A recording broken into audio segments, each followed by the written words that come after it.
and welcome to Have Your Say. I'm Ann Minicozzi, president of the Community Breakfast Collaborative, here with our co-host, Diana Robertson, who is president of the NAACP Mainline Branch. We are on Mainline Television, which is public access television. Mainline Television is broadcast in Radnor Township, Lower Merion Township, Narberth Borough, and posted on YouTube, so it's available all around the world. So welcome to Have Your Say, and we are honored, really honored to have our guest today, Bob Perkins, who is jazz announcer, legend extraordinaire on WRTI FM, Temple University's educational radio station. And Bob Perkins has been taking care of all of us for many years, playing the GM, I'm going to say it the wrong way, BP with the GM, Bob Perkins with the good music, taking care of all of us for many years, providing us with great listening and learning so much about jazz that I thought it would be really important to have a program where Bob could tell his story, because he's been giving to us for so long and we want to hear his story. So thank you so much, Bob, for agreeing to be on the program, and welcome. Thank you very much for inviting me. And can you start off by giving us some biographical information? Are you a lifelong Philadelphian? Just some background information? Yeah, South Philadelphia. Anybody knows about 19th and Garrett Street? That's where I was born and raised. And the youngest of 5 children, the last one. The one older than I, next to me, was 9 years my senior. I think my parents thought that they were finished, when he came along, but 9 years later, I came along. So I'm the baby of the family. And unfortunately, all of my peers are gone. I'm the last of the Perkins, hanging on. And 86 years young, been in radio for 55 years. In Philadelphia radio for 50 years. Wow. Mm-hmm. Wow. In various capacities, WDAS. I was the news director there for about 19 years. And I grew up around radio because my dad fell ill at about 39. When he was about 39 years old, it was around 1939. And he had rheumatoid arthritis. And it really crippled him up, and he wasn't able to work. And it did a lot to him physically and mentally. And he loved radio. He got in at a very early age. I don't know exactly why he got in, but he got into radio in the early stages of radio. And in the 1920s, they say that people used to come into our house and listen to cable radio with a crystal set before tubes and microphones and all that stuff, was invented.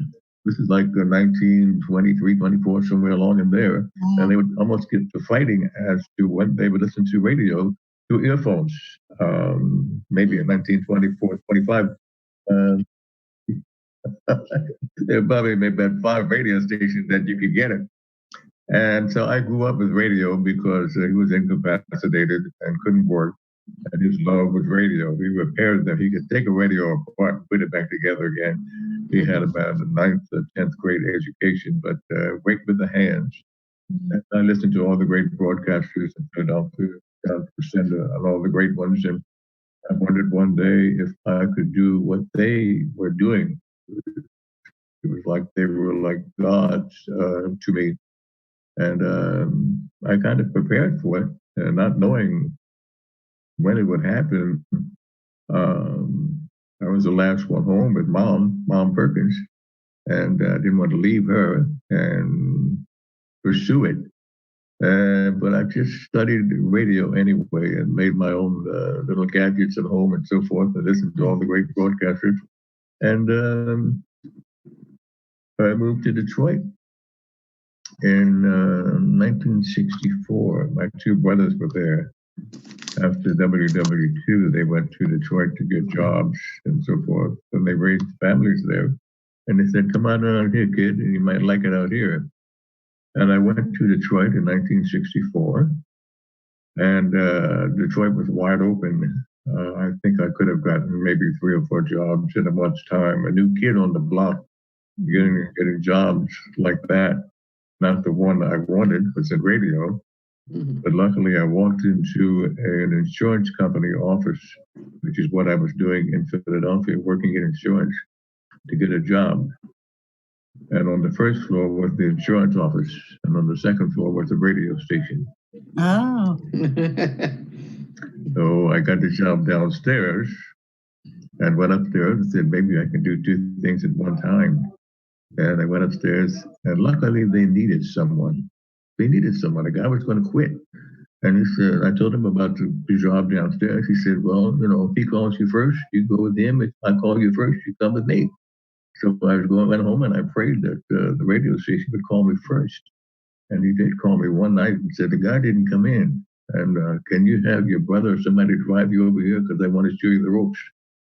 And that's when I got into radio. With no formal training, I got into radio sitting at a console. They had a lot of remote broadcasts all over the place. And all I did was sit at the turntables and at the console and dial in people from their particular location where they were doing their remotes. Didn't say anything for a whole month. All I had to do was press buttons and so forth. Mm-hmm. And then one day something broke. And I called the general manager and I said, something broke. He said, well, there's a copybook there. He said, read from the copybook and then play a spot and then read from the copybook. And I did that. And he said, you sound pretty good, kid. I didn't know you could talk. So that was my entry into radio. And about a month later, I had my own job. It was 1964, November 16th of 1964. Wow. And I stayed in Detroit for 5 years, and I worked at 3 radio stations. As I've mentioned, Detroit was wide open. Mm-hmm. You had blue-collar workers living next to doctors and lawyers because of the auto industry and all the ancillary things that went in with making automobiles. And it was just wide open. 3 radio stations, with no training or nothing. But, and I traded stories with WDAS. I would tell them what's happening in Detroit and sign off with Bob Perkins in Detroit for WDAS Radio in Philadelphia. I said, oh, you sound very good, kid. You're a Philadelphia guy. I said, yeah, I'm a Philadelphia guy. He said, you want to come home? I said, yeah, make me an offer. So they made me an offer. And 5 years later, I was back in Philadelphia working at WDAS. Became the news director and editorial director. Worked there for 19 years. And so they kicked a lot of us out. They had a downsizing. Yeah. In the interim, while I was working there, I listened to great people doing great things on radio, at home with my dad. And I wonder if I could maybe do something. Maybe I could play some records somewhere. So I knocked on the door at WHYY. And he said, what do you want to do here? I said, well, I could do a record show. I'm doing news and editorials that kind of running dry. I would like to do some music because I know a lot about music because of my older brother, the one that was 9 years my senior. He taught me a lot about music. He brought records into the house. My dad taught me about radio unwittingly. I listened to radio because Dad listened to radio, and everybody listened to radio because Dad listened to radio. And so I had 2 teachers. I had an older brother and my dad, and they schooled me well. And I went to WHYY, and every Saturday for 20 years, I did a radio show at WHYY while holding down the job at WGNS. And that went on for 20 years, every Saturday from 8 p.m. until 12 midnight. And there was the newspaper called the Philadelphia New Observer. It went kind of belly up, but I worked for them for about 23 years while I was doing BAS and WHYY. because I'd heard all this stuff done, the broadcasters and so forth. I just wondered if I could do what these guys could do.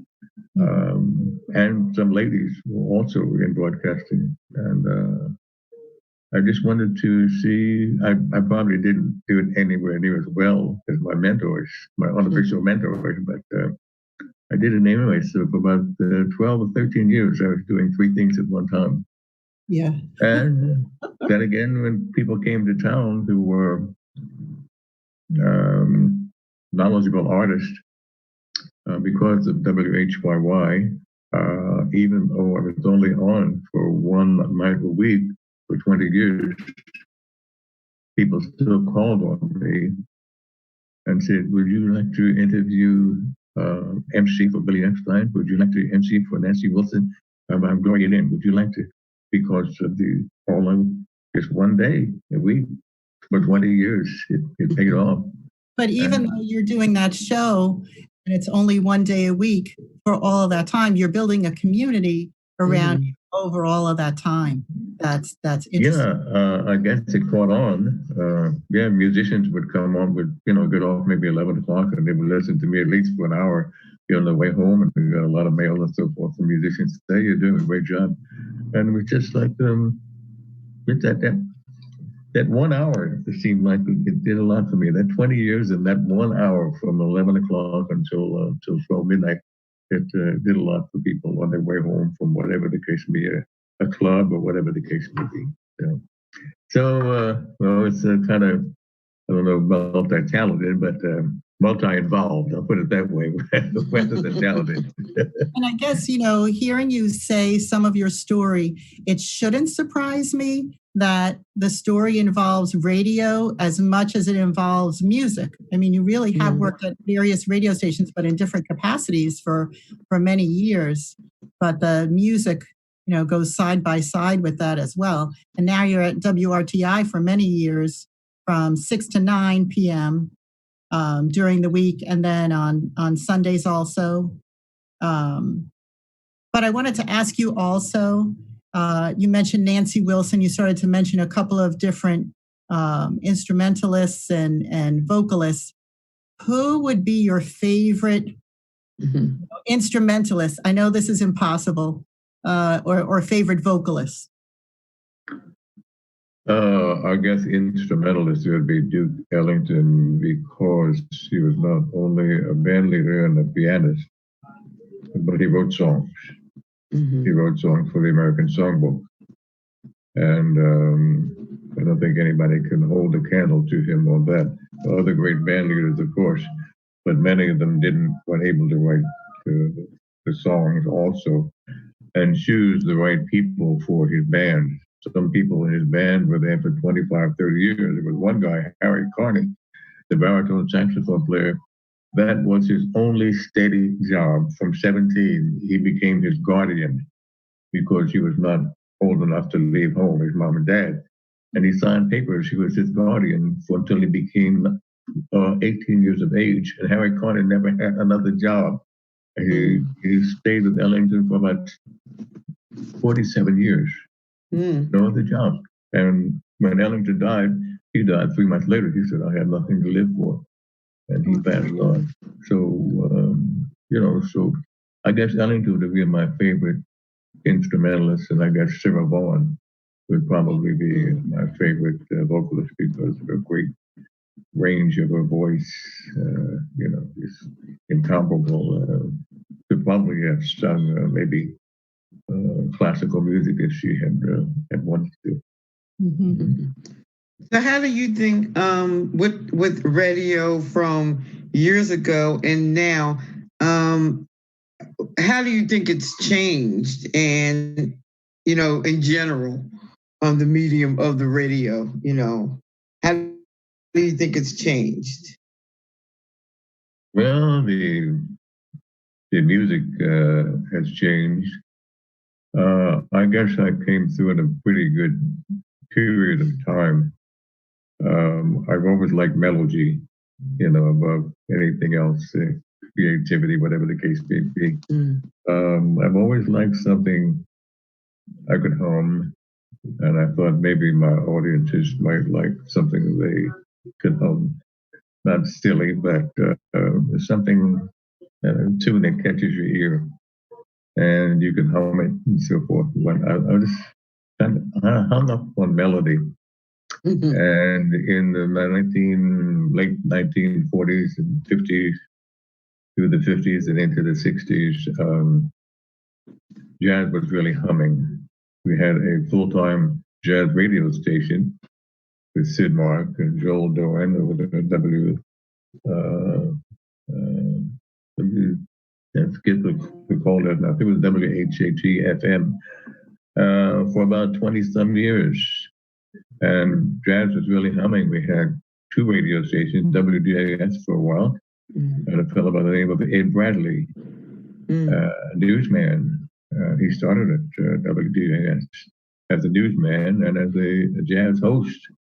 So we had a station and a half playing jazz pretty much full time. The record companies backed their artists when the artists went out, and we had the radio stations, and the record companies backed the artists going out. And jazz was really humming for quite a while.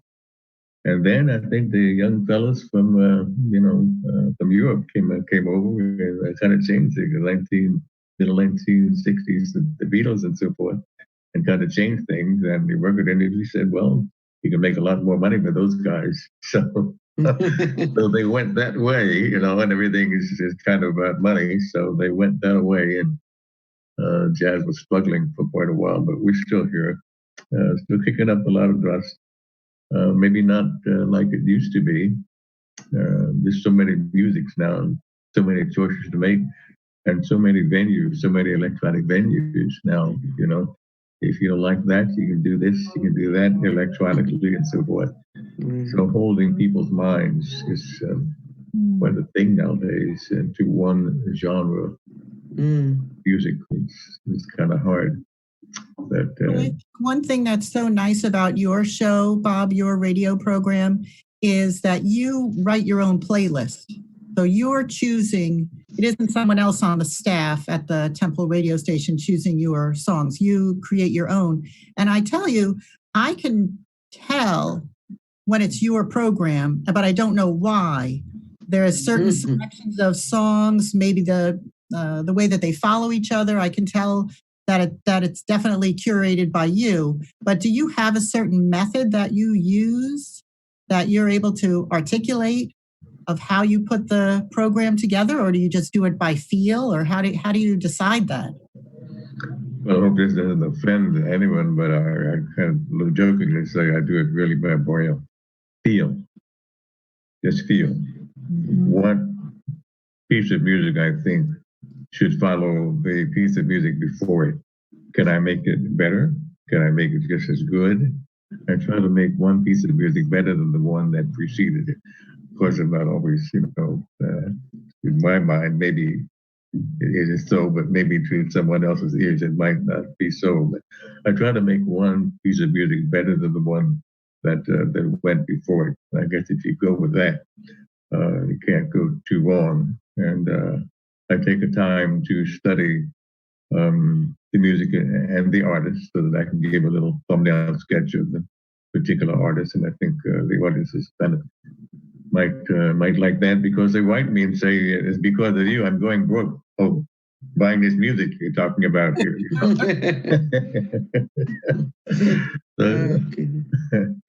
So I get a kick out of it. This is the first time I've had a job in 23 years. I've been at WRTI.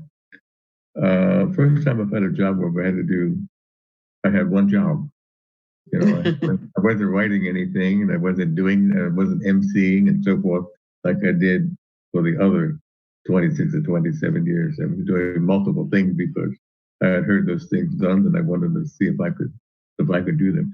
So the first time I've had a full-time job that I really enjoyed, and at this age, I couldn't be running around and doing all the stuff that I did 30 and 40 years ago. So it's a good thing. If we were going to, I was just thinking of promoting jazz more now today as it was, years ago. How would you think, or what would you think might be a good method to do that? Like especially for the younger generation who might not, necessarily have been exposed in the past. How would we go about or promoting jazz more? That's a hard thing. What I've said a little previously, a few minutes ago, it's just hard to get the attention of people today, especially the younger generation, because they have so many electronic outlets, Right. Hard to get their attention and keep them, riveted, on that. Maybe it's an ingrained thing. You hear something and you stick with it, whatever the case may be.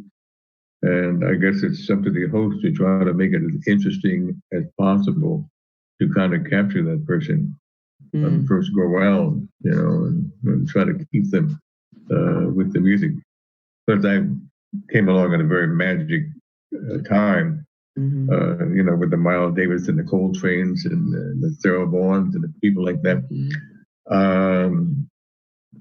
I don't think you can get that nowadays. Times are much too fast today, Right. You were kind of riveted into that because you didn't have all the ancillary things electronically that you have today. You got kind of riveted into something because there weren't so many alternatives to pull you away from what you really, were kind of into. So you were with something and you kind of stuck with that thing because it weren't the outside influences saying, "Hey, come over here. I got something for you." Whatever the case may be, Right. So like Cinderella running with the wolves and behind the tree. Come on over, Cindy. I got something for you. Right.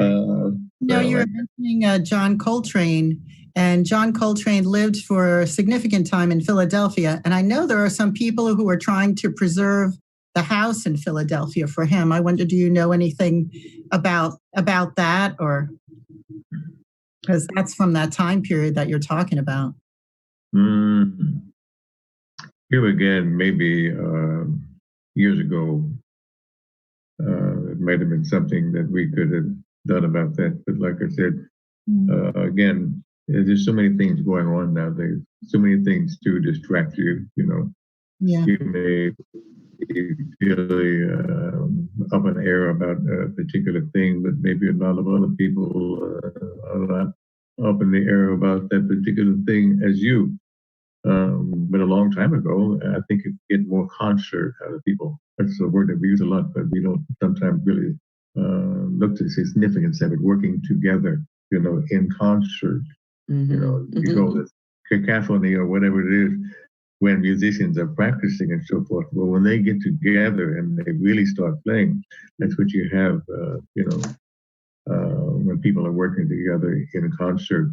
It's just so hard to get people's attention any longer for a longer period of time and to work together on a certain project, so forth.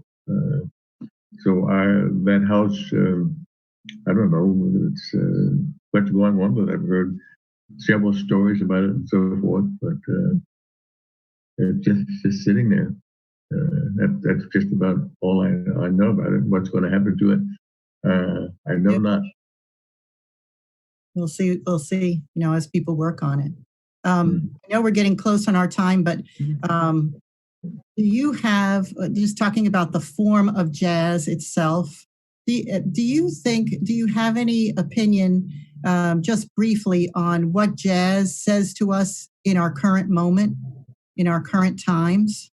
And I know it has to be brief because I know we have to end very soon, but do you have any thoughts on that? Here again, in concert, people working as one. When you have an art form where I can go in and say, "Can I sit in with you?" I don't think Van Gogh would go to another artist and say, "Hey, baby, can I paint on this canvas with you?" No, you can't do that. But in art, if you know what you're doing, you can sit in and become part of that group in concert, working together.